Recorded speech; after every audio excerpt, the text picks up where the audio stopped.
அல்லேலூயா. எல்லாம் சந்தோஷமா இருக்கீங்களா? ஆலயத்துக்குள்ள வெளியில ரொம்ப பிரச்சனையா இருக்கு. ஆனா சொல்ல, என் வீட்டிலே அவர்களை கொண்டு வந்து மகிழ பண்ணுவேன் அப்படின்னா, வெளியில நீங்களுக்கு சந்தோஷம் இல்லை, அவன் கஷ்டத்தோடு இருக்கிறான், துயரத்தோடு இருக்கிறான், என்ன நடக்குமோன்னு பயத்தில் இருக்கிறான், பல விதமான சூழல்கள் இருக்கிறான் அப்படின்னு பார்த்து ஆண்டவர் என்ன செய்யறாரு, என் வீட்டுக்குள்ள அவருடைய ஆலயத்துக்குள்ள கொண்டு வச்சு மகிழ பண்ணுகிறாராம், சந்தோஷப்படுத்துகிறாராம். சந்தோஷம் வந்த மாதிரி தெரியலையே. சந்தோஷமா இருக்கீங்களா அப்படின்னு கேட்க வேண்டியதா இருக்குது.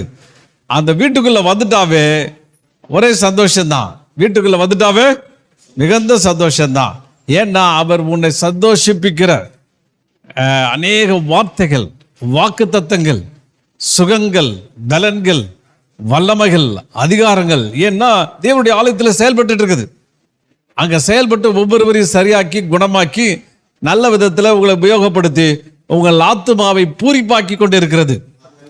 அதனால தான் நீங்க ஆலயத்துக்குள்ள வரும்போது அவர் வாசலில் துதியோடு பிரவேசிப்பேன். நான் ஏன் வாசல்ல துதியோடு பிரவேசிப்பேன் அப்படின்னா, வித் தேங்க்ஸ் கிவிங், நன்றியோடு. ஏன்னா நான் இன்னைக்கு நான் பெற்றுக்கொண்டே தீருவேன்.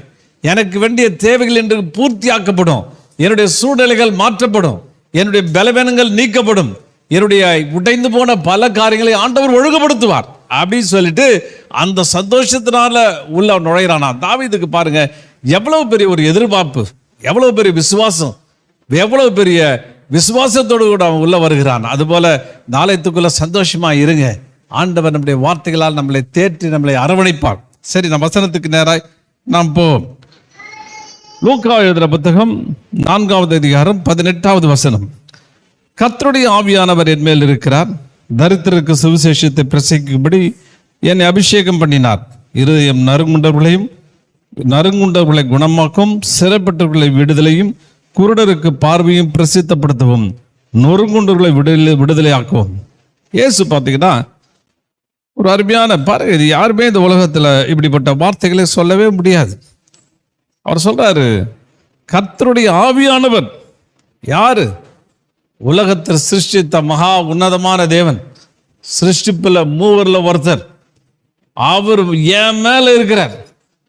அநேக பழைய ஏற்பாட்டில் பார்த்தீங்கன்னா அவங்க அபிஷேகம் பண்ணாங்க. ஆயில், எண்ணெயை வச்சு அபிஷேகம் பண்ணி அவர்களை ராஜாக்களாக, ஆசாரிகளாக, தீர்க்கதரிசிகளாக, பலவித வேலைகளுக்காக அவர்களை தயார்படுத்தினாங்க. அதே அந்த எண்ணெய் பரிசுத்த ஆவியானவருக்குள்ளாய் சொல்லப்படும். என் குணகுணமா எடுத்து இயேசு மேல எண்ணெய் ஊத்துல, ஆனா பரிசுத்த ஆவியானவர் ஆயில், அந்த ஆயில் அப்படியே என் மேல இறங்குது. அவர் இதில் நிறைய காரியங்களை சொல்கிறார், என்னெல்லாம் இந்த அபிஷேகம் செய்யும் என்று சொல்லப்படுகிறது. சற்றைய சில செய்திகளில் பார்த்தோம், அபிஷேகம் எப்படி தேசத்தை மாற்றினது, அபிஷேகம் எப்படி ஒரே தாடை எலும்பு எடுத்து 1000 பேர் எப்படி அடித்தான் உடைச்சான், பெரிய காரியங்களை செய்தான் என்று பார்த்தோம்.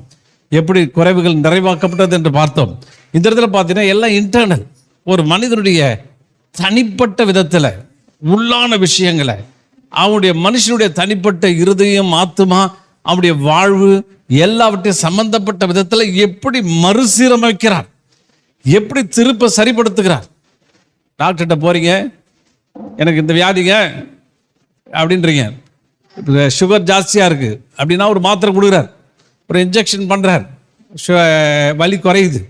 ஏதோ ஒரு வியாதிக்கு ஒரு வச்சிருக்கா மருந்து, தலையில் எதனா ஸ்கேன் பண்ணி ஏதாவது செய்கிறாங்க. ஐயா ரொம்ப கவலையாக இருக்கிறேன், ஏதாவது மருந்து கொடுக்குறேன்னா அவர் செய்வார்.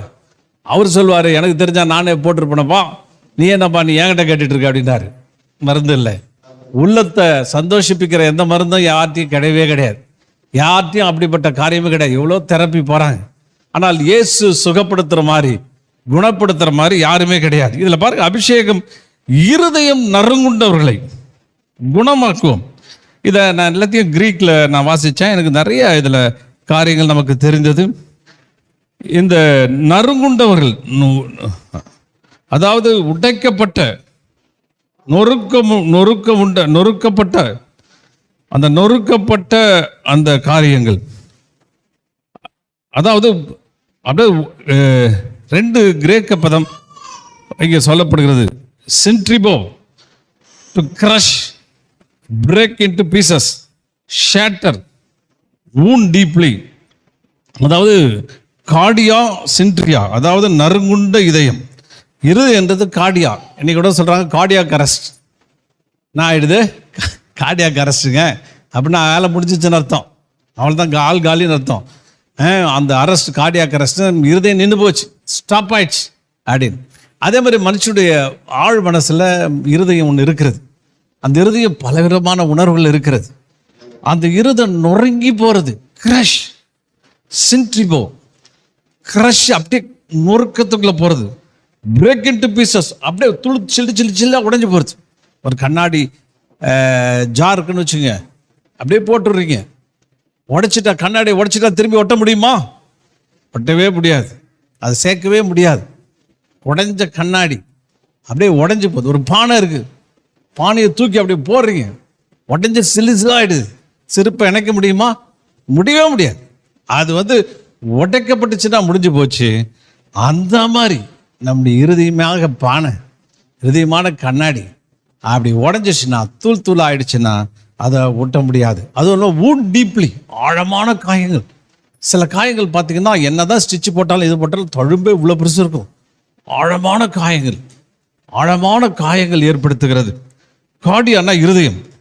இன்னர் பர்சன் என்ன, இமோஷன்ஸ். ஒரு மனுஷன், நல்லா கவனிங்க, நிறைய உடஞ்சி போர் வந்திருக்கிறீங்க உலகத்தில். உடச்சி யாரோ உடச்சி அனுப்பிச்சிருக்கிறான், ஒடுக்கு தட்டி அனுப்பிச்சிருக்கிறாங்க உங்களை. சாத்தின சாத்து அடி வாங்கி, இவ்வளோ அடி வாங்கி உடச்சி, ஆளுக்கு ஒரு பக்கம் இருந்து உடச்சி இந்த ஆலயத்துக்குள்ளே அனுப்புகிறாங்க. ஆனால் ஆண்டவர் சொல்லுகிறார், பரிசுத்த ஆவியானுடைய பலன் என் மேல் இருக்கிறது. ஆமே. யார் அவர்? திருத்துவத்தில் ஒன்றான தேவன், உருவாக்கணத்தில் பங்கு கொண்டவர், பிதா வார்த்தை, இது பிதா சித்தம், குமாரன் வார்த்தை. இவர் செய்தவர், இவர் தான் மேனுஃபேக்சரர். ஒரு பொருள் கெட்டு போச்சுன்னா, இது போச்சுன்னா அந்த மேனுஃபேக்சர்கிட்ட போங்கன்னுவாங்க. மேனுஃபேக்சர் வந்தார்னா கரெக்டாக அவர் என்ன டிசைன் பண்ண தெரியும், அதை அவர் சரி பண்ணிடுவார். இவர் யாரு? பரிசுத்த ஆவியானவர் இஸ் அ மேனுஃபேக்சரர். அபிஷேகம் என்பது என்ன? பரிசுத்த ஆவியானவர், அப்பேற்பட்ட திருத்துவத்தின் ஆவியானவர் உனக்குள்ள இறங்கி அவர் கிரியை செய்கிறார். அதுதான் அபிஷேகம். பரிசுத்த ஆவியானுடைய வல்லமையும் அதிகாரத்தை கொண்டு நீங்கள் செயல்படுகிறீர்கள். அப்ப செயல்படும் போது தேவனை மாதிரியே செயல்படுறீங்க. பாருங்க, அவர் சொல்றார், ஆண்டவர் சொல்றார், இதை உருவாக்குவோமாக, இதை செய்வோமாக அப்படின்னா பரிசுத்த ஆவியானவர் கூட இருந்து ஹெல்ப் பண்றார். அதே மாதிரி நீங்க சொல்ற திட்டத்தை, நீங்க விரும்புகிற வாழ்க்கையை, உங்களுடைய இருதயத்தை சரிப்படுத்தும்படி இந்த பரிசுத்த ஆவியானவர் உங்களுக்குள்ள என்ன செஞ்சிருக்காரு? அவர் இறங்கி இருக்கிறார். இந்த கார்டியான்ற வார்த்தை பார்த்தீங்கன்னா மைண்ட், நம்முடைய மனசு ஏதாவது யோசிச்சுட்டே இருக்குது, தலை தெறிக்க ஓடுது. சில டைம்ல மனசை கட்டுப்படுத்த முடியுமா? இங்க ஓடுது, அங்க ஓடுது, அங்க ஓடுது, இங்க ஓடுது. அதை ஸ்டாப் பண்ணி தூங்க முடியுமா? முடியாது. மனம் குழம்பிக்கிட்டே இருக்குது. நிறைய பேர் தூக்கம் வரலன்னா, தூக்கம் வர்றதுக்கு காரணம் மைண்ட் ரெஸ்ட் இல்லை, போட்டு என்ன செய்யுது, கன்ஃபியூஷன் ஆகிட்டே இருக்குது. நம்முடைய எமோஷன்ஸ், நம்முடைய உணர்வுகள், மைண்ட், வில், நம்முடைய சித்தம் எல்லாம் குழப்பிட்டே இருக்குது. புரோக்கன் ஹார்ட்டட், உடஞ்சி போய், சலந்து போய், குழம்பி போய், கலங்கி போய், வேதனையோடு வருகிற ஜனங்கள், அவர்கள் என்ன செய்றாரு? ஆண்டவர் என்ன செய்றாரு? அவர்கள் சரிப்படுத்துகிறார். சின்றி போன்ற வார்த்தை பார்த்தீங்கன்னா நசுக்குதல், துண்டு துண்டாக உடைத்தல், சிதறடித்தல், அப்படி எல்லாத்தையும் ஆண்டவர் என்ன செய்றாரு? அங்க சரி பண்ணி உங்களை அவர் கொண்டு செல்லும்படி விரும்புகிறார். அப்ப ஏன் உடைப்பு? இதை குறித்து நான் நிறைய இதெல்லாம் தேடினேன். ஒரு மனுஷன் ஏன் உடைக்கப்பட்டிருக்கிறான்? எல்லாம் கவனிங்க, முக்கியமான நேரத்துக்கு வந்திருக்கிறீங்க. ஏன் உடைப்பு? ஏன் உடைக்கப்பட்டிருக்கிற? ஏன் நொறுக்கப்பட்டிருக்கிற? சந்தோஷம் இருக்குதா? இல்ல. சமாதானம் இருக்குதா? இல்ல. முகத்துல கொஞ்சம் கூட சந்தோஷமே இல்லையா? கொஞ்சம் கூட ஒரு மகிழ்ச்சி ராகியா காணணுவாங்க, ஒரு சின்ன ஓரத்தை கூட இல்லை. கப்பல் கவுந்த மாதிரி உட்கார்ந்துருக்கிறோம். ஏன் உட்கார்ந்துருக்கிறோம்? உடைக்கப்பட்டிருக்கிறோம். ஏன் உடைப்பு? முதல்ல பார்த்தீங்கன்னா பாவம். இந்த உலகம் பாவம் என்ன செய்கிறது? ஒரு மனுஷனை அடிமைத்தனத்துக்குள்ள வச்சிருக்குது. தேவனோடு கூட உள்ள உறவை என்ன செய்கிறது? பிரிக்கிறது. ஒரு சின்ன கதை உங்களுக்கு தெரிஞ்சுக்கிட்டேன். ஒரு சின்ன கதை. ஒரு சின்ன பொண்ணு அன்னைக்கு பர்த்டேவான், எல்லாம் சாக்லேட்லாம் எடுத்துக்கிட்டு எல்லாத்தையும் எடுத்துக்கிட்டு பக்கத்து ஊருக்கு ஃப்ரெண்டுக்கிட்ட போயிட்டு இந்த பார் புது ட்ரெஸ்ஸு கிஸ்ஸு எல்லாம் காமிச்சிட்டு இருந்துச்சான். அந்த சாக்லேட்லாம் எல்லாரும் கொடுத்துட்டு இருந்துதான். கொடுத்த உடனே சாயந்தரம் ஆச்சு. சாயந்தரம் வீட்டுக்கு போகிறது தெரியும், ஞாபகம் வரல, விளையாடிக்கிட்டே இருந்துச்சு. அப்புறம் திடீர்னு இருள் கவுந்துச்சு. ஐயோ, வீட்டுக்கு போனால் ஒரு காட்டு வழியாக போகணுமா? போய் உள்ளே போல ஒரு பயம் பிடிச்சி அழ ஆரம்பிச்சிருச்சான். சாக்லேட் சந்தோஷமா இல்லை, போட்டிருக்க ட்ரெஸ்ஸு நல்ல சந்தோஷத்தை கொடுக்கல, அந்த தாய் வச்சிருந்த எந்த சாமானும் சந்தோஷத்தை கொடுக்கல. அவளுக்கு என்னெல்லாம் எப்போ அப்பாட்ட போவோம், எப்போ வீட்டுக்கு போவோம், அம்மாவுடைய அரவணைப்பு எப்போ தேவைப்படும், அப்படி ஏங்கி தவிச்சு குழம்பி போய் நின்றுதான். அதுதான் பாவம் செய்கிற வேலை. எல்லாம் உங்களை சந்தோஷிப்பிக்கிற மாதிரி இருக்கும். உங்கள் டாய், உங்கள் சாக்லேட் மாதிரி உலகத்தினுடைய காரியங்கள் எல்லாம் உங்களை அப்படியே கொஞ்ச நேரம் தற்காலிக இன்பம், தற்காலிக ஒரு காரியம் உங்களை சந்தோஷப்படுத்தும். ஆனால் கொண்டு போய் நிர்கதியா இருளுக்குள்ளே கொண்டு போய் தள்ளிடும். மோசமான இருளுக்குள்ள கொண்டு வச்சிரும். அழுவ, கதறுவ, உடைக்கப்பட்டிருக்கிற வழி தெரியாம திண்டாட. சில பேர் சொல்லுவாங்க, வாழ்க்கை எங்க போறதுனே தெரியலீங்க. இன்னும் பேர் சொல்ல, நூல் இருந்த பட்டம் மாறி போதான். பட்டத்துல நூல் இருந்துட்டா என்ன செய்யும், எங்க போகுதுன்னே தெரியல. காரணம் பாவம். வாழ்க்கை என்ன செய்து, அது தற்காலிக இன்பத்தை கொடுத்து உங்களை கொண்டு போய் நெருக்கத்தில் கொண்டு போய் வைத்து பலவிதமான சூழ்நிலைக்குள்ள உங்களை கொண்டு போய் வைத்திருக்கிறது. அதுக்கப்புறம் பார்த்தீங்கன்னா லாஸ் ஆஃப் லவ்ட் ஒன்ஸ். இதெல்லாம் சில காரியங்களை நான் எடுத்தேன். அன்புக்குரியவரை இழத்தல். அப்புறம் பார்த்தீங்கன்னா நிராகரிப்பு, ரிஜெக்ஷன். என்னன்னா ஒரு ஆளை வேணாம் தள்ளிடுறது. சில அப்பா அம்மா, நான் நிறைய நீங்கள் கதை கேட்டிருப்பீங்க, சொந்த தாய் அப்படி வளர்ப்பா குழந்தைகளை, அப்படி வளர்த்து கொண்டு போயிட்டு வயசான பிற்பாடு அவங்கள தள்ளி விட்டுருவாங்க. ஒரு அம்மா என்ன பண்ணாங்களாம், தன்னுடைய பிள்ளைய வளர்த்துருக்காங்க, அப்பா இல்லை, கஷ்டப்பட்டு வளர்த்துருக்காங்க. வளர்த்த உடனே அவங்களுக்கு ஒரே ஒரு வீடு, புருஷங்க வச்சுட்டு போன வீடு. அந்த வீட்டுக்குள்ளே அவங்க என்ன பண்ணுறாங்க, இருக்கிறாங்க. ஒரு நாள் பையன் வளர்ந்த பிற்பாடு அவன் மனைவி சொல்கிறான், என்னங்க இந்த கிழவி பிரச்சனையாக இருக்குது, அந்த அம்மா வேற இருந்துக்கிட்டு லொக்குன்னு இருமிட்டு இருக்காங்க, பிள்ளைகளுக்கெல்லாம் கஷ்டமாக இருக்குது, நீங்கள் முதல்ல செய்யுங்க, அந்த வீட்டை உங்கள் பேரில் எழுதி வாங்குங்க அப்படின்னு சொல்லி போடுறோன்னா அவன் அம்மாட்ட கேட்குறான். அம்மா பாருங்க, சொந்த பிள்ளை கேட்குது, எப்படி இல்லை சொல்ல முடியும், எழுதி கொடுத்துருச்சான். எழுதி கொடுத்த உடனே அப்படியே வீட்டை விட்டே வெளியே தள்ளிட்டான். வெளியில் போய் உட்காரு அப்படின்னு. மழையில் நனையில இருந்து அந்த அம்மாவுக்கு ஜன்னி வந்து மறிச்சு போச்சு. நான் நேரடியாக பார்த்த காட்சி. ரிஜெக்ட் பண்ணுறான், தள்ளி விடுதல். கணவன் மனைவியை தள்ளிவிடுதல், அவர் இவ்வளோ தள்ளிவிட்ட பிற்பாடு அவங்க உடைக்கப்பட்டு போகிறாங்க, நொறுக்கப்பட்டு போகிறாங்க. என்ன செய்யறதுனே தெரியல. எத்தனை உடைக்கப்பட்ட உள்ளங்களை பார்க்கிறோம். என் அருமையான தேவ ஜனமே, உன் இருதயத்தை திரும்ப ஒட்ட வைக்க முடியாய், உன்னை சரிப்படுத்த முடியாய். இந்த தேவன் உங்க மத்தியில உலாவிக் கொண்டு இருக்கிறார். அவர் எப்படி நொறுக்கி கொடுத்தாலுங்க திரும்பி உருவாக்கிடுவார். அதுதான் அவருடைய ஸ்பெஷாலிட்டி. ஆவியானுடைய பெரிய காரியம், அற்புதமான காரியம். எப்படி எந்த சூழ்நிலையில் வைத்தாலும் அவங்கள வந்து என்ன செய்வார், அவர் நிராகரிப்ப அவர் மாற்றி விடுவார். இன்னும் நிறைய காரியம் இன்னொன்று பார்ப்போம். அன்புக்குரியவரை இழத்தல், லாஸ் ஆஃப் லவ்ட் ஒன்ஸ்.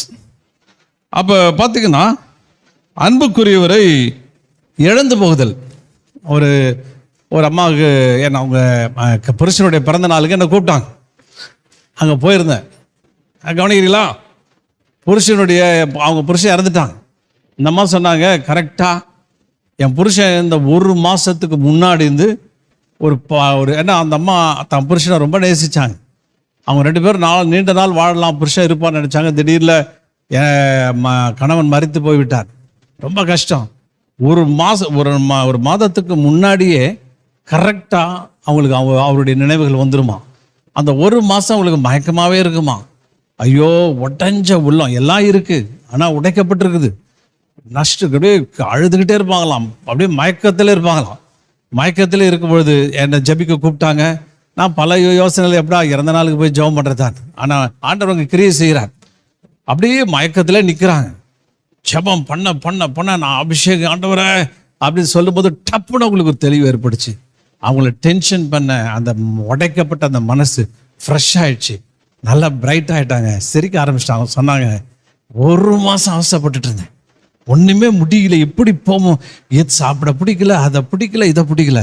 நீங்கள் ஜெபம் பண்ண உடனே எனக்குள்ள ஒரு திடீர்னு ஒரு தெளிவு, இப்போ நான் நல்லா இருக்கேன், ஃப்ரீ ஆகிட்டேன் அப்படின்னு. ஆமென். யார் செய்ய முடியும்? பரிசுத்த ஆவியானவர் ஒருத்தரால் தான். அப்பேற்பட்ட தேவன் அவர், அப்பேற்பட்ட வல்லமை நிறைந்த அந்த தேவன் அவ்வளவு அற்புதங்களை செய்கிறவராய், அவ்வளவு அதிசயங்களை செய்கிறவராய் இருக்கிறார்.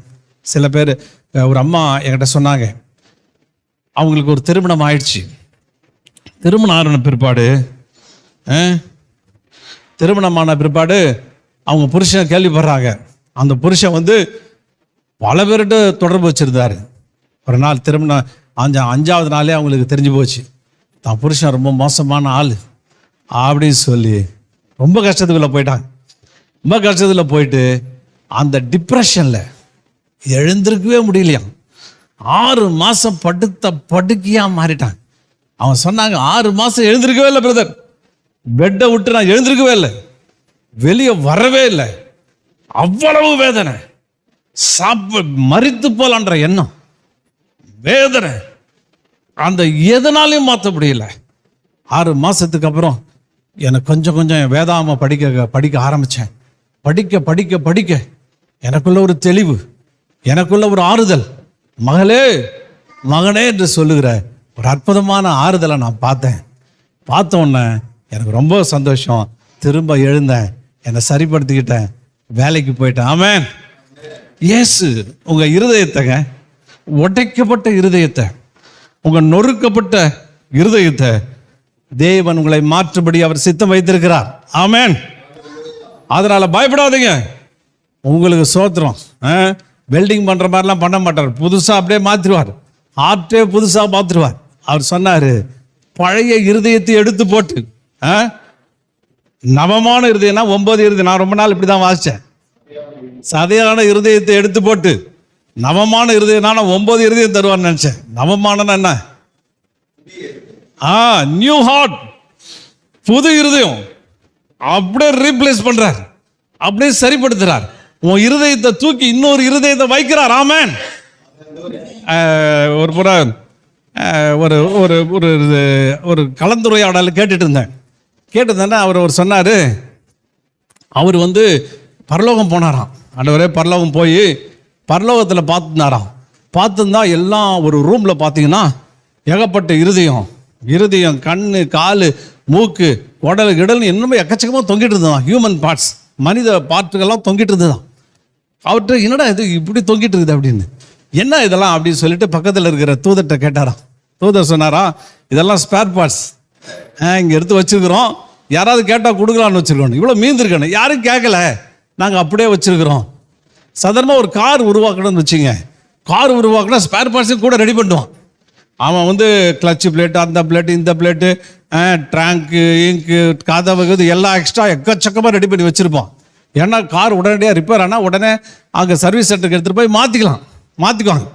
இந்த கார் மேனுஃபேக்சரே இப்படி பண்ணா தேவன் செய்யாமல் இருப்பாரா? அவர் ரெடி பண்ணி வச்சிருக்கிறார்.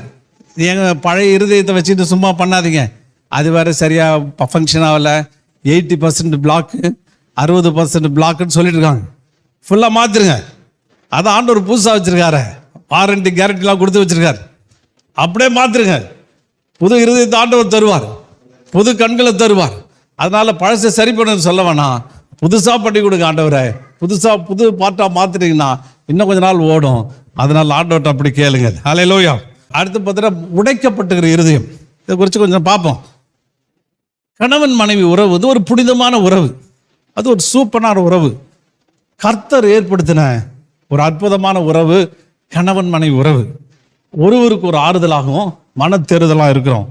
ஆனால் நடக்கிற காரியங்கள் என்ன, பலவிதமான பிரச்சனைகள், பலவிதமான சூழ்நிலைகள் எல்லாம் வந்து பல பிரச்சனைகளை கொண்டு போய் விடுகிறது. எபிரேயர் 13:4 விவாகம் யாவருக்குள்ளும் கனமுள்ளதாயும் விவாக மஞ்சம் அசுசிப்படாதமாய் இருப்பதாக, வேசி கல்லரையும் விபச்சாரக்காரரையும் தேவன் நியாயம் தீர்ப்பார். Marriage is honourable in all and the bed undefiled, but the whoremongers and adulterers God will judge. எல்லாம் ஆண்டவர் மன்னிப்பாருன்னே சொல்லிட்டு இருக்கிறோம். ஆனால் அதில் ஆண்டவர் நியாயம் தீர்க்கவும் செய்கிறார். அந்த நியாயம் தீர்ப்பதெல்லாம் பார்க்க போகிறோம். கனம் உள்ளது, இட்ஸ் ஹானரபிள், ரொம்ப மரியாதைக்குரியது, ரொம்ப மதிக்கக்கூடியது. ஒரு விதமான ஒரு இதோடு கூட நாம் அதை அணுக வேண்டியது ரொம்ப மிக முக்கியம். இது ஒரு அற்புதமான உறவு, தேவனால் ஏற்படுத்தப்பட்ட உறவு. அந்த உறவுக்குரிய மரியாதையும் அந்த உறவுக்குரிய கனமும் செலுத்தப்பட வேண்டும். அப்படி செலுத்தாத ஆள என்ன செய்யறாங்க, தேவன் நியாயம் தீர்ப்பார். அந்த அடுத்தது விவாக மஞ்சம், பெட். விவாகம் பெட்னா நம்ம ஒரு பெட்ரூம் இல்லை, பெட்டில் மனசுக்குள்ள ஒரு பெட் இருக்குது. ஒவ்வொரு மனசுகளும் பல ரூம் இருக்குது. ஹார்ட்டுக்குள்ள அந்த மனசுக்குள்ள ஒரு பெட்ரூம் இருக்குது. அந்த பெட்ரூம் வந்து அசுத்தப்படக்கூடாது. ஆண்டவர் பார்ப்பார். அந்த அசுத்தத்தை தேவன் அறிவிருக்கிறார். அவர் நியாயம் தீர்த்து விடுவார். இந்த நாட்களில் பார்த்தீங்கன்னா எத்தனையோ ஆட்களை சந்திக்கிறோம், எவ்வளோ ஆட்களை சந்திக்கிறோம். கணவனால மனைவி ஹார்ட் பிரேக், அதாவது உடைக்கப்பட்டு போகிறது, நொறுக்கப்பட்டு போகிறது, மனைவினால கணவன் நொறுக்கப்பட்டு போகிறது, இதெல்லாம் பயங்கரமாக நடந்துடுது. அஃபண்ட் ஆயிடுறாங்க. நான் சொன்ன மாதிரி அந்த சகோதரி வேதனைக்குள்ள அவர்கள் கடந்து போகிறார்கள். ஒரு முறை ஒரு பாலெங்கச்சோ புத்தகம் வாசிக்கும் பொழுது, பாலெங்கச்சோ புத்தகத்தில் ஒரு ஆள் அழுக்கு ட்ரெஸ்ஸோட மோசமான நிலைமையில, அப்படியே ஒடுக்கப்பட்ட நிலைமையில மூளையில சேர்ல உட்கார்ந்தானா. உட்காந்துட்டு யாரையோ பார்த்துட்டு இருந்தானா, இங்கே எங்கேயும் நோக்கிட்டு இருந்தானா. அப்போ பாலெங்கச்சோ போயிட்டு கேட்டாராம், என்னப்பா எங்கேயும் பார்த்துட்டு இருக்க, என்ன விஷயம் அப்படின்னாராம். இல்லை, இது உங்கள் சர்ச்சுக்கு என் மனைவி வருவாளான்னு பார்க்குறேன் அப்படி. சிவா நீ ஆஃபீஸில் பேசலாம். அப்படி ஆஃபீஸில் கூப்பிட்டு போயிட்டு சொன்னானா, என் மனைவி உங்கள் சர்ச்சுக்கு வராளான்னு பார்த்துட்டு வந்துருக்கு. சரி, வந்தா என்ன பிரச்சனை அப்படின்னு. வந்தா அவளை கொலை செய்யணுன்ற நோக்கத்தோடு கூட வந்திருக்கிறேன். ஏன் என்னாச்சு அப்படி. அவன் தன் கதையை சொன்னானா, நாங்கள் கணவன் மனைவியாக திருமணம் செய்து கொண்டோம். திருமணத்தில் என்னன்னாக்க நாங்கள் ஒன்று பேசி முடிவெடுத்தோம். நீ வந்து வீட்டில் இரு, இந்த தேசத்தில் இரு, நான் வெளி தேசத்துக்கு போகிறேன், நான் சம்பாதிக்கிறேன், இரவு பகலாக நான் சம்பாரித்து பணத்தை அனுப்புகிறேன், நீ சேர்த்து வச்சுடு. 5 வருஷம் 6 வருஷம் நான் சம்பாரிச்சிட்றேன், அந்த பணத்தை எடுத்துகிட்டு விட்டு நம்ம 2 பேரும் சந்தோஷமாக இருக்கலாம் அப்படின்னு சொல்லிட்டு கணவன் போயிட்டான். அவன் இனி வர்ற நாட்களை மனைவியோடு சந்தோஷமாக இருப்போன்ற எண்ணத்தில் இரவு பகலாக உழைக்கிறான். இரவு பகலாக உழைச்சி பணத்தை கேட்குற பணத்தெல்லாம் அனுப்பிட்டான். அனுப்பி மனைவிட்ட அனுப்பிட்டான். அனுப்பிய பிற்பாடு மனைவி அதை அனுப்பிட்டே இருக்கான். ஒரு நாள் அவன் போட்டான், நான் வரேன், உன்னை பார்க்க போகிறேன் அப்படின்னு சொல்லிட்டு பயங்கர சந்தோஷமா வேலையை ரிசைன் பண்ணிட்டு ஒரு பெரிய கனவுகளோடு ஏர்போர்ட்டில் வந்து இறங்குறான். உண்மை நடந்த சம்பவம். அவன் மனைவி வருவான்னு பார்த்தா ஏர்போர்ட்டில் மனைவியை காணும். அது எங்கே போச்சுன்னே தெரியல. சரி, ஏன் வரலன்னு அவனுக்கு தெரியல. நேராக வீடு தேடி போகிறான். வீட்டுக்கு போனால் அங்கே பூட்டு தொங்கி இருந்தது. அங்கே பக்கத்து ஆட்டில் கேட்டான், என்ன ஆச்சு அப்படின்னு. அவன் சொன்னாலாம், அவங்க வேற ஒரு ஆளை கல்யாணம் பண்ணிட்டு போயிட்டாங்க அப்படின்னு. கடைசியில் அவனை அவ்வளவு சம்பாரித்த சொத்தை எடுத்துக்கிட்டு அந்த அம்மா என்ன செஞ்சுட்டாங்க, இன்னொரு ஆளை எடுத்துகிட்டு போயிட்டாங்க. ஏன் வேலை இல்லை, உட்காந்து இது நேரம், idle mind is devil's workshop. ஒரு உட்காந்து சரி நேரம் கிடச்சிதுன்னா ஜெபிக்கணும். ஜெபிக்கிறதெல்லாம் இல்லை, ஜபமும் இல்லை, ஒன்றும் இல்லை, எதுவும் இல்லைன்னா எப்படி வரும்? டெவில் தான் வேலை செய்வான் பாருங்க. தப்பான முடிவு, நொறுக்கப்பட்டான், சாவின் விளிம்புக்குள்ளே போயிட்டான். அப்போ விளிம்புக்குள்ளே போகும்பொழுது அந்த பாலங்கி சர்ச்சில் கொலை செய்யணுன்ற எண்ணத்தோடு போனான். உட்காந்துருக்கிறான். கடைசி ரோல வார்த்தைகள் புறப்பட்டு வருது, ஒவ்வொன்றா வருது. வர வர வர அந்த இருதயத்துக்குள்ள பெரிய மாற்றம் வர ஆரம்பிச்சது. எடுத்துட்டு வந்த கத்தியை தூக்கி போட்டான். இயேசு இருதயத்தை மாற்றி கொண்டு இருக்கிறார், அவளை நான் பூரணமாக மன்னிப்பேன். அப்போ பாலங்கி சொன்னார், கவலைப்படாதுங்க, மன்னிங்க, அவளை மறந்துங்க, ஏற்றுக்குங்க அப்படின்னு சொல்லும்பொழுது அவளால் முடியல. அவன் போய் அவட்ட கேட்டான், நான் என்ன ஜெபிக்கிறது? நீ முதல்ல எடுத்தோன்னு மனைவி ஆசீர்வதி அப்படின்னு நான் சொன்னான். எப்படி என்னால் முடியும்? சரி, பாஸ்டர் சொன்னான்னு ஆசீர்வதிக்கிறான். ஒரு வாரம் ஆச்சு, 10 நாள் ஆச்சு, பரிபூர்ண சுகத்தை பெற்றுக்கொண்டான். அப்போ அவன் சொன்னான், இதே மாதிரி நான் என்ன பிஸ்னஸ் ஆரம்பிக்கிறது அப்படின்னு. அப்போ அவர் பாலங்கி சொன்னார், நீங்கள் ஜெபம் பண்ணுப்பான். அப்போ இந்த உப்பு பிஸ்னஸ், அப்போ அந்த இடத்துல இது பெரிய கதை நான் முடிச்சிருக்கேன். அந்த உப்பு பிஸ்னஸ் ஸ்டார்ட் பண்ண ஆண்டவர் சொன்னதுனால அதை போய் அவன் செஞ்சான். பார்த்தீங்கன்னா அவ்வளவு பெரிய முன்னேற்றம், பெரிய அளவில் முன்னேறப்பட்டான், பெரிய அளவில் அவன் கொண்டு போகப்பட்டான். அப்போ அவன் சொல்கிறான், பாருங்க, உடைந்த உள்ளத்தை, நொறுக்கப்பட்ட உள்ளத்தில் ஆண்டவர் என்ன செய்கிறாரு? அவனுடைய காரியத்தை, உடைஞ்சு போன மனசை அவர் மாற்றுகிறார். காயங்கள், பலவிதமான காயங்களுக்குள்ள இருக்கலாம், பலவிதமான வேதனை இருக்கலாம். எப்படி சுக்குநூறாக்கினாலும் பரவாயில்ல, இந்த தேவன் என்ன செய்கிறாரு? அவர் அங்கே மாற்றுகிறார், அவர் செய்கிறார். அதனால இப்போ வந்து சாரால் கூட பாருங்க, அந்த சாரால் வந்து 90 வயசு, வேர்ல்டு பியூட்டி. அது 90 வயசில் பாருங்க, வேர்ல்டு பியூட்டியாக இருக்கிறது எவ்வளோ பெரிய விஷயம், எவ்வளவு அற்புதமான விஷயம். அந்த அம்மா நடந்து போகுது. அவலாம் எல்லாம் வந்து அபிமேலர்கிட்ட சொல்கிறாங்க, ஐயோ அழகுனா அழகு, இப்படி ஒரு அழகு நான் பார்த்ததே கிடையாது அப்படின்னு சொல்கிறாங்க. யார்? 90 வயசு கழுவி. அவ்வளோ அழகு, 90 வயசில் அவர் அப்படி இருந்திருக்கிறான். அதை பார்த்த உடனே அபிமேலக் கொண்டு வரவங்களுக்கு நிறைய கதை தெரியும். அப்போ போன உடனே அவன் ஆண்டவர் அங்கே எச்சரிக்கிறான். எச்சரித்த உடனே திட்டுறார். அவன் அந்த அபிமேலக் திட்டிட்டு என்ன செய்கிறான், இந்த உனக்கு 30 வெள்ளிக்காசா கொடுத்து உனக்கு துப்பாட்டுக்கு முக்காட்டுக்கு ஆக கிடவுது அப்படின்னு சொல்லி காசை கொடுத்தான். அப்போ என்ன அர்த்தம்? ஒழுங்கா போமா, ஒழுங்கா போ, மற்றவர்கள் பார்க்குற மாதிரி போனதுனால அது என்னாச்சு, பெரிய வினையா வந்துச்சு. ஆபிரகாமுக்கு எவ்வளோ பெரிய தொல்லையா மாறி இருக்கும். இப்போ என்னன்னா ஃபேஸ்புக்கில் ஒழுங்கா இருந்தால் தானே, ஒழுங்கா நேரம் கிடைச்சா ஜெபிக்கணும், ஆண்டவரே எனக்கு செய்யுங்க கதேசன். ஃபேஸ்புக் ஃப்ரெண்டு தேடுறது, இவங்க தேடுறது அங்கே தேடுறது. ஏன்னா மனசு அலைய விட்டுறது. போட்டோட ஃப்ரெண்டு தேடின பிற்பாடு ஃப்ரெண்டு ஒருத்தன் நல்லா மாட்டுவான், வாழ்க்கையே சீரழிக்கிற மாதிரி ஒரு ஃப்ரெண்டு மாட்டுவான். அப்போ மாட்டும் போது கடைசியில் எத்தனை கொலைகளை பார்க்குறோம் ஃபேஸ்புக் ஃப்ரெண்ட்னால வந்தது. கவனமாக இருக்கிறியா? சாரால் கவனம் இல்லாதனால அவர் பாதிக்கப்பட்டாள். ஆனால் ஆண்டவர் நின்றதுனால அவருடைய வாழ்க்கை காப்பாற்றப்பட்டது. வாக்குத்தத்தம் சந்ததியாக வந்தது. அவன் சொல்கிறான், ட்ரெஸ்ஸை ஒழுங்கா போட்டு போ, ஷோ காமிக்காத அப்படின்னு சொல்லி போடுறான். இன்னைக்கு ஃபேஸ்புக்கில் பார்த்தீங்கன்னா ஃபுல்லாக பெண்கள் வந்து அப்படியே டிசைனாக இது போடுறது, வாட்ஸ்அப்பில் இது கொடுக்கறது, அப்படியே அழகாக டிஃப்ரெண்ட் போஸ்ட்டை கொடுக்கறது, அதை கொடுக்குறது, இதை கொடுத்தோன்னே மற்றவங்க மனசை தூண்டுறது, மற்றவங்க மனசை வந்து இழுக்கிறது. அவன் சொல்லணும், ஐயோ யூ ஆர் சோ பியூட்டிஃபுல், ரொம்ப அழகாக இருக்கிற, அந்த அப்ரிசியேஷன் தான் வைக்கிற உனக்கு வேண. கடைசியில் எங்கே போய் மாட்டுது? எங்கேயோ பயங்கரமான பிரச்சனைக்குள்ள, பயங்கரமான சூழ்நிலைக்குள்ள போய் மாட்டி சிக்கி தவித்து வாழ்க்கை இழந்து போகிறத நான் பார்க்கிறோம். அப்போ நேரம் கிடைக்கும் போதெல்லாம் ஜபத்தில் செலவு பண்ணுங்க. ஃபேஸ்புக்கில் ஃப்ரெண்ட்ஸ் தேடாதீங்க, பழைய ஃப்ரெண்ட்ஸை தேடாதீங்க. தேடி தேடி தேடி அங்கேயும் இங்கேயும் ஓடிட்டு இருக்காதீங்க.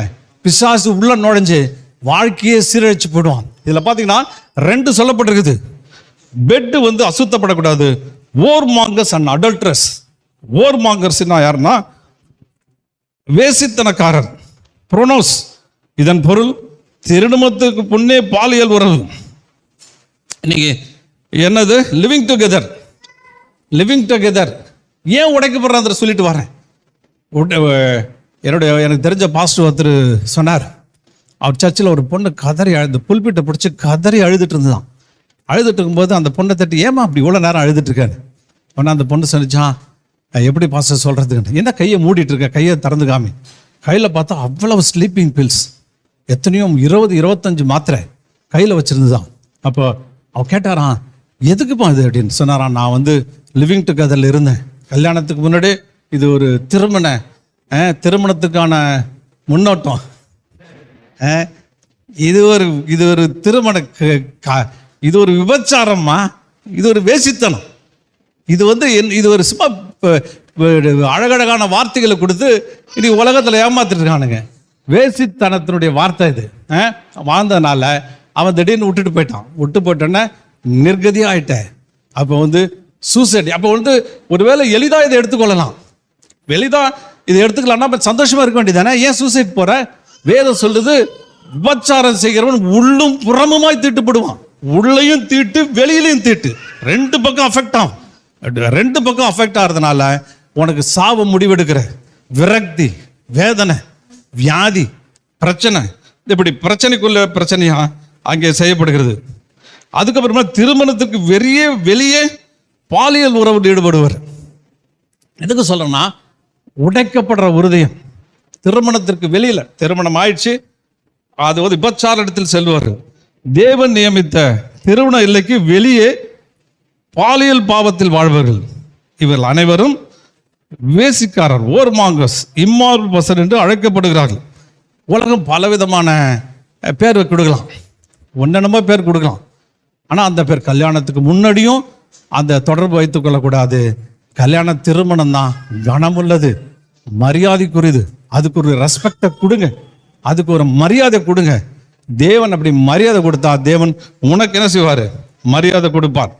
அப்புறம் பார்த்தீங்கன்னா விபச்சாரக்காரன், மொய்கோஸ், இதன் பொருள் திருமணமான ஒருவர் தன் கணவன் அல்லது மனைவியை தவிர வேறொருடன் பாலியல் உறவு வைத்துக் கொள்வது இது திருமண உடன்படிக்கை மீறுவது. இது திருமண உடன்படிக்கை மீறுவது. You are braking. ஏன் அதெல்லாம் சொல்லணும்னா, என்னமோ எளிதாக எடுத்துக்கொள்கிறோம், ஆனால் அவங்க மனசு உடைக்கப்படுது.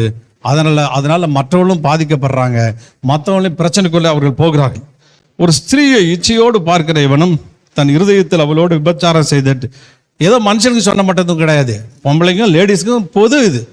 பெண்கள் யாரும் பார்க்க மாட்டாங்களா, எல்லாம் யாராக இருந்தாலும் பொது அது. தன்னை இச்சையோடு பார்க்கறது, இச்சையோடு இது பண்ணுறது எல்லாம் அது மனசில் இச்சையை தொடங்குகிறது, விபச்சாரத்தில் கொண்டு போய் விடுகிறது. அதனால் நான் இது என்னடாங்க ஃபேஸ்புக்கு வாட்ஸ்அப்பு விரோதி நினைக்காதீங்க. சும்மா மாடனாக போஸ்ட் கொடுத்து போகிறது தப்பு. அது சாராளுடைய காரியத்துக்கு நேராக போய் கனெக்ட் ஆகிடும். அது கனெக்ட் ஆகிடும். பிசாசு ஒரு பெரிய வலையை வச்சுக்கிறான், சுற்றி சுருட்டு சாப்பிட்டுடுவான். சாப்பிட்டு கடைசியில் எல்லாத்தையும் இழந்து போன பிற்பாடு அதுக்கப்புறம் நீங்கள் வேதனைப்பட்டு எந்த பிரயோஜனமும் இல்லை. அது ஆண்டவர் சொல்கிறார், நியாயம் தீர்ப்பார் அப்படின்னு சொல்லுகிறார். இந்த இதில் காரில் போகும்போது போர்டு வச்சுருக்கோம், ஸ்பீட் த்ரில்ஸ் அப்படின்னு. நான் இது கொஞ்சம் மாற்றி சொல்ல கொண்டு போகிறேன். ஸ்பீட் த்ரில்ஸ்னால் வேகம் அப்படியே ஒரு த்ரில்லை கொடுக்குது, ஆனால் என்னது, பட் இட் கில்ஸ் அப்படின்னு போடுது. Speed thrills but it kills. கொஞ்சம் மாற்றி சொன்னால் sex thrills but it kills. கடைசியில் ஒரு நாள் மரணத்தில் வாழ்க்கை முடிஞ்சிடும். எல்லாம் முடிஞ்சு போய் வேதனைக்குள்ளே அனுபவிக்கிற சூழ்நிலைக்குள்ளே போகும். அதனால் கேர்ஃபுல்லாக இருங்க. நேரம் கிடைக்கும் போது தேவனிடத்தில் செயல்படுங்க, தேவனை நோக்கி பாருங்க. அப்படி நோக்கி பார்த்தா தேவன் உங்களுக்கு நல்ல வாழ்வு கொடுப்பாரு, கிருபையை கொடுப்பாரு, உங்களை பல விதங்களில் கொண்டு போடுவார். திருமண படுக்கை எவ்வாறு கலங்கப்படுத்தப்படுகிறது?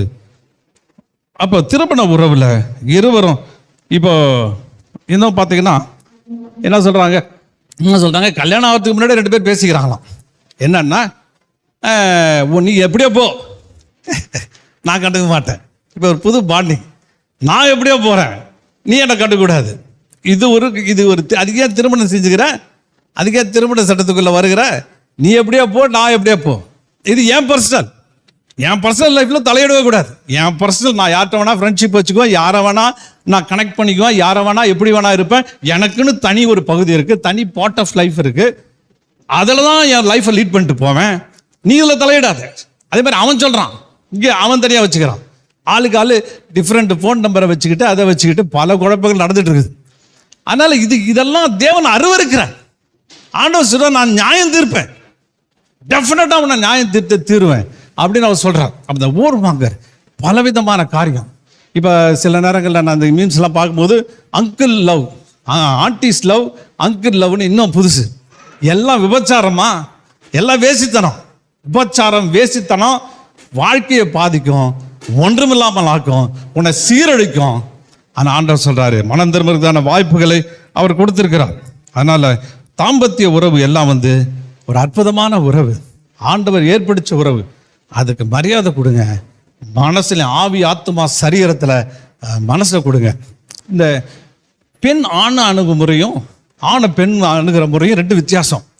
ஒரு ஆண் பெண்ணை பிடிச்சி, பெண்ணை நம்ம பாஷையில் சொன்னால் கவுக்கணும்னு வச்சுங்க, ஆளை கவுக்கணும்னு வச்சுங்க. அவன் என்ன பண்ணால் கவிதை எழுதுவான், அழகை பற்றி வர்ணிப்பான், அப்படியே அழகழகாக பேசுவான், அற்புதமாக பேசுவான், இப்படி இருக்கு அப்படி இருக்குன்னுவான். ஆனால் ஒரு பெண் என்ன பண்ணுவான், அப்படி கவிதை எழுத மாட்டான். அவள் போஸ் கொடுத்தா போதும், இப்படி போஸு அப்படி போஸு இப்படி போஸு கொடுத்தீங்கன்னா மேட்ரு முடிஞ்சுது. அப்போ அவள் தன்னுடைய காரியங்கள் இப்படி தான் வெளிப்படுத்துவான். அதுதான் நடக்கிற விஷயம். இதனால் குடும்பங்கள் சிதைக்கப்படுகிறது, குடும்பங்கள் குழப்பத்துக்குள்ளே போகிறது. இந்த சப்ஜெக்ட் எடுத்து வரலாம் சொல்லிட்டு வரேன். அப்போ அந்த மாதிரி உடைந்து போன உள்ளங்கள், பாதிக்கப்பட்ட உள்ளங்கள், தேவன் உங்களை என்ன செய்கிறாரு, அவர் அற்புதமாய் கத்த நடத்தும்படி விரும்புகிறார். அதிசயமாய் அவர் கத்த நடத்தும்படி விரும்புகிறார். அற்புதமான காரியங்களை அவர் செய்யும்படி விரும்புகிறார். அதனால தேவனுக்கு பரிசுத்தமாக இருங்க. இந்த உறவுக்குள்ள உங்களை பாதுகாத்துக் கொள்ளுங்க. தேவன் உங்கள் வாழ்க்கையை அற்புதமாக நடத்துவார். நீங்கள் தேவனோடு கூட உடன்படிக்கை பெற்றவர்களாக இருப்பீர்கள். அப்புறம் பார்த்தீங்கன்னா தேவன் எவ்வாறு நியாயம் தீர்ப்பார், இந்த வசனத்தில் பார்த்தீங்கன்னா மறுபடியும் வாசிக்கும்படி வருகிறேன். The warmongers and adults, God will judge. God will judge என்ற வார்த்தை புதிய ஏற்பாட்டில் நான் தேடி பார்த்தேன். அதுக்கு ஒரு அருமையான கிரேக்க பதம் வருது, இங்கே எழுதியிருக்க விட்டுல. அந்த பதம் என்ன சொல்லுதுன்னா, முதல்ல தேவனோடு உள்ள உறவு கட்டாயிடுது. நல்லா கவனிங்க. இப்படிப்பட்ட தவறுகள், இப்படிப்பட்ட காரியங்கள் நடந்தா என்ன நடக்கும்? உலகம் பலவிதமான அது என்னமோ த்ரில்லுன்னா அதுன்னா இதுன்னா அதுக்கு வெவ்வேறு வார்த்தையை கொடுத்து என்னமோ கொண்டு போயிடும். ஆனா கிறிஸ்தவ ஜனம் நீ செஞ்சின்னா முதல்ல தேவன்கிட்ட இருக்கிற கனெக்ஷன் கட் ஆயிடும். தேவனோட உள்ள உறவு கட் ஆயிடும், உறவு பாதிக்கப்பட்டுடும். அப்ப பாதிக்கப்பட்டா என்ன அர்த்தம் அப்படின்னா ஒரு வசனம் பாருங்க, லூக்கா 15:32 உன் சகோதரனாகிய இவனும் மரித்தான், திரும்பவும் உயிர்த்தான், காணாமற் போனான், திரும்பவும் காணப்பட்டான், ஆனபடியினால் நாம் சந்தோஷப்பட்டு மகிழ்ச்சியா இருக்க வேண்டுமே என்றார். இது நல்லா கவனிங்க. கெட்டகுமாரன் போயிட்டு வரான், போயிட்டு வீட்டுக்கு வரான். இவர் அப்பா பேசுற வார்த்தையை பாருங்க, உன் சகோதரனாக இவன் மரித்தான், செத்துட்டான்யா. அப்பா விட்டு போனீங்கன்னா, தேவனுடைய வெளியில போயிட்டீங்கன்னா செத்துட்டான்னு அர்த்தம். அதான் நியாயம் தீர்ப்பு. தேவனோடு உள்ள கனெக்ஷன், தேவனோட கனெக்டிவிட்டி, தேவன் கொடுக்குற அற்புதமான பாவ மன்னிப்பு, அற்புதமான வேலை. ஒரு முறை பாவம் செஞ்சா அந்த பாவம் ஒரு பாவம் தொடர்ச்சியா செஞ்சுக்கிட்டே இருந்துன்னு வச்சுக்கலாம், தொடர்ச்சியா டெவலப் பண்ண இட்ஸ் பிகம் அன் ஹேபிட். அது பழக்கமாயிடுது, பாவம் செய்யறதுக்கு பழக்கமாயிடுது.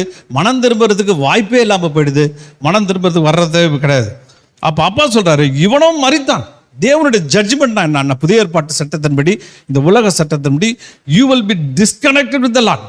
தேவனோடு உள்ள உறவு கட்டாயிடும், நீங்க எங்கேயோ இருப்பீங்க. அதனால உங்க கனெக்ஷன் கட்டுவாயிடும். அது ஒரு மிகப்பெரிய ஒரு நியாயம் தீர்ப்பு, சாதாரண நியாய தீர்ப்பு இல்லை. அப்பாட்ட பேசுறதும், அப்பாட்ட அவருடைய வார்த்தையை கேட்கறதும், காற்று சத்தம் போடுறதும் எவ்வளோ அருமையான விஷயம். ஒரு முறை என் மனைவி வந்து பயங்கர ஹாஸ்பிட்டல் அட்மிட் ஆயிருந்தான், உயிருக்கு போராட்டம். அவன் சொன்னா டாக்டர்லாம் கத்திட்டாங்க, என்ன இப்படி கொண்டு வந்துட்டீங்களே, மரணப்படுக்கல, எங்களால் காப்பாற்ற முடியாதுன்னு சொன்னான். அழ ஆரம்பிச்சிட்டான். நான் என்ன ஆண்டவரே, நான் என்ன பண்ணுறது அப்படின்னு சொல்லிட்டு என்னால் அங்கே வெளியில் நின்று அழுதா கஷ்டமாக இருக்கு வேணும், உள்ளே போயிட்டு ஒரு கப்பு டீயை வாங்கிட்டு அப்படியே பண்ணுறேன். அப்போ எனக்கு உள்ள சத்தம் ஒன்று கேட்குது, மகனே உன்னை கைவிடுவனோ அப்படின்னார். அது இன்றைக்கும் ஞாபகம் இருக்குது. அதே இடத்துல கதறி அழுத.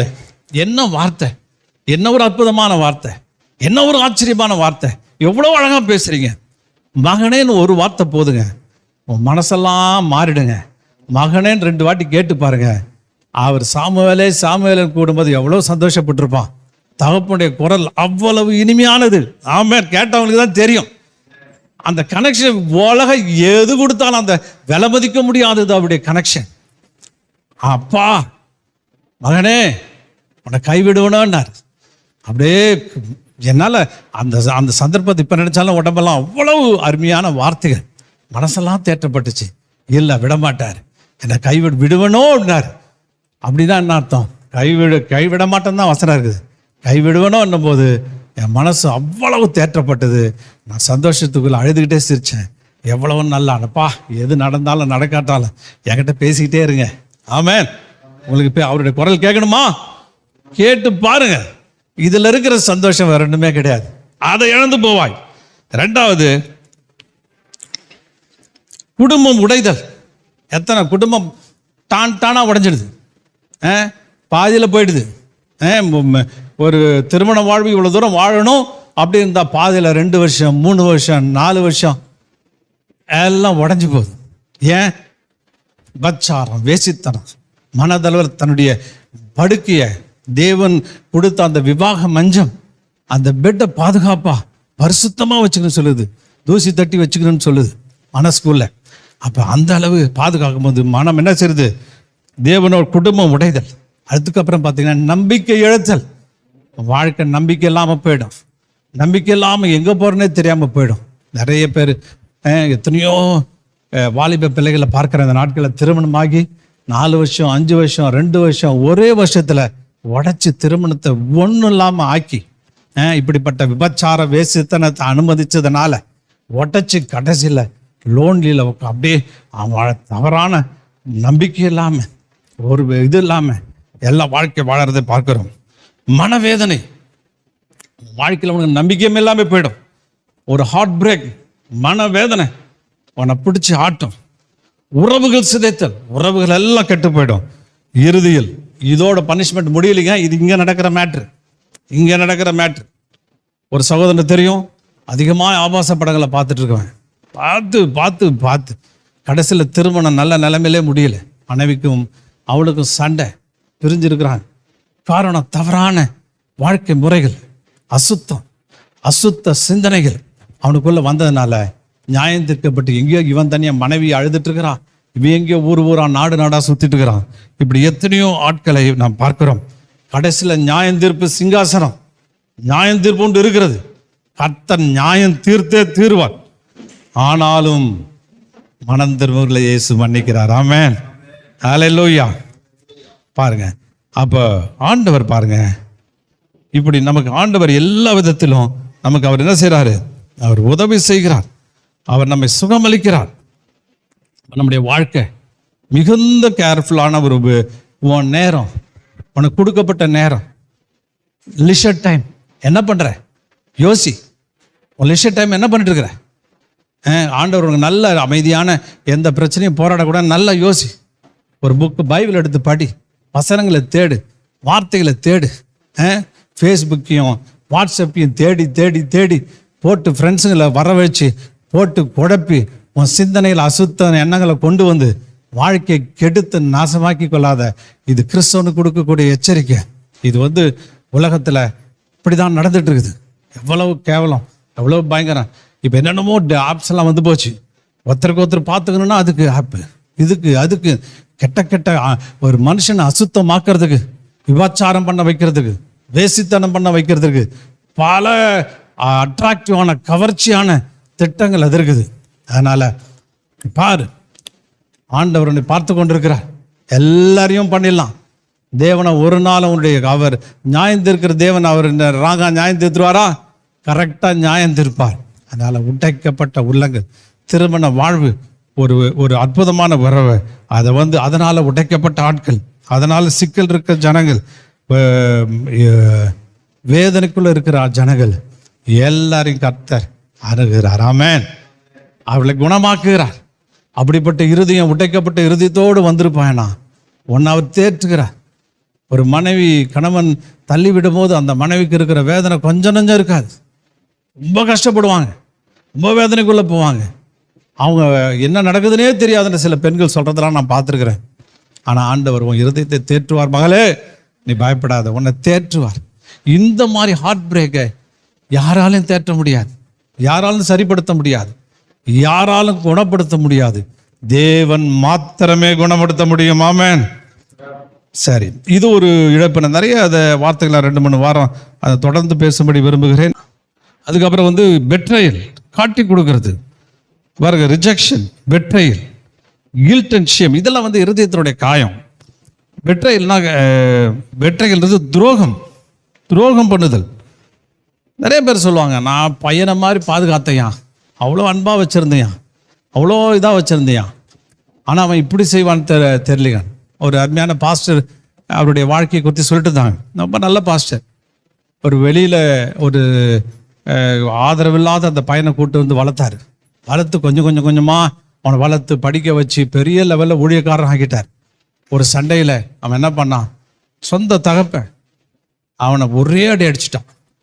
அடித்து எல்லாருக்கும் முன்னாடி அடித்து காயப்படுத்தினான். அவர் தான் புல்ல அடித்ததை நினச்சி அந்த துரோகம், பெட்ரையல் தாங்க முடியல, அடுத்த படிக்க ஆயிட்டார். பாருங்க, இந்த பெட்ரையல்னால துரோகம், ஒருத்தருக்கு ஒரு பார்த்த சகோதரருக்குள்ள ஒரு துரோகம் நடக்குது. ஒருத்தர் கவுக்குறதுல ரெட்டியாக இருக்கிறாங்க.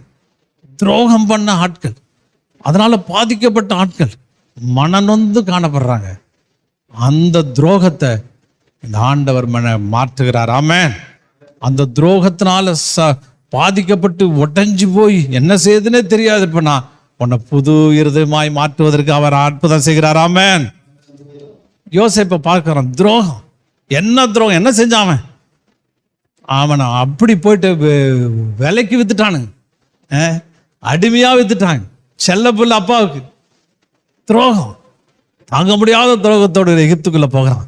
அங்கே பாருங்க, ஆண்டவர் அவன் உடஞ்சான். அவன் குழந்தை பெற்றுக்கும் போதெல்லாம் சொல்கிறான், என் சிறுமையை பார்த்தலினார், உடஞ்சி போய் துரோகத்தினால இங்கே வந்திருக்கிறேன், எனக்கு ஒரு குழந்தைய கொடுத்தாங்க, என்னை பழுக பெருக பண்ணினார், பேர் ஒன்று கொடுக்குறான்.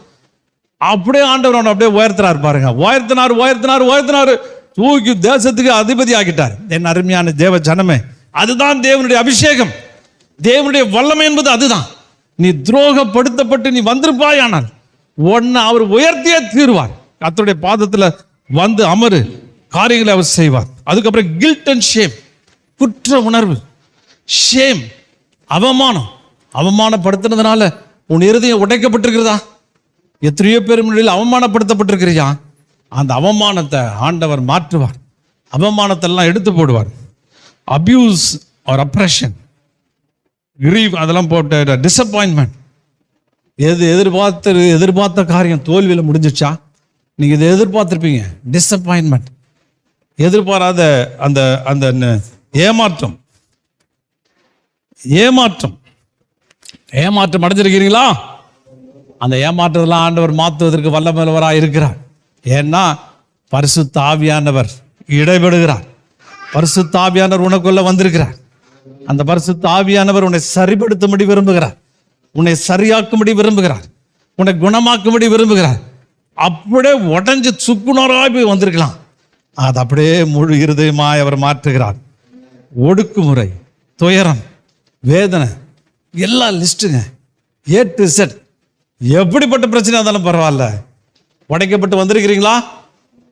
He will make a new creation. God's creation, புது சிருஷ்டியாக மாற்றுவார், புதிய ஆளாக மாற்றுவார். உன் மனசை அப்படியே முதல்ல மனசை மாற்றிட்டா போதும், முதல்ல இருதயத்தை மாற்றிட்டா போதும், உடைச்ச இருதயத்தை சரி பண்ணிட்டா போதும். அல்லோ, நீங்கள் பெரிய காரியங்களை செய்கிறவர்களா இருப்பீர்கள். உங்களை ஆண்டவர் எடுத்து உபயோகப்படுத்துவார். அதற்கு காரணம் ஆவியானவர் இடைப்பட்டு கொண்டிருக்கிறார். ஆமென். இயேசு கிட்ட வந்த எப்படிப்பட்ட ஒடுக்கப்பட்ட ஆலயம் திருப்பி உருவாக்கி அற்புதங்களை செய்ய வைப்பார், அதிசயங்களை காண பண்ணுவார், ஆச்சரியமான நன்மைகளால் நிரப்புவார். அதனால உடைக்கப்பட்ட உள்ளங்களை தேவன் நினைத்து அற்புதமாய் நடத்துவதற்கு தேவன் வல்லமையுள்ளவராய் இருக்கிறார். ஆமென்.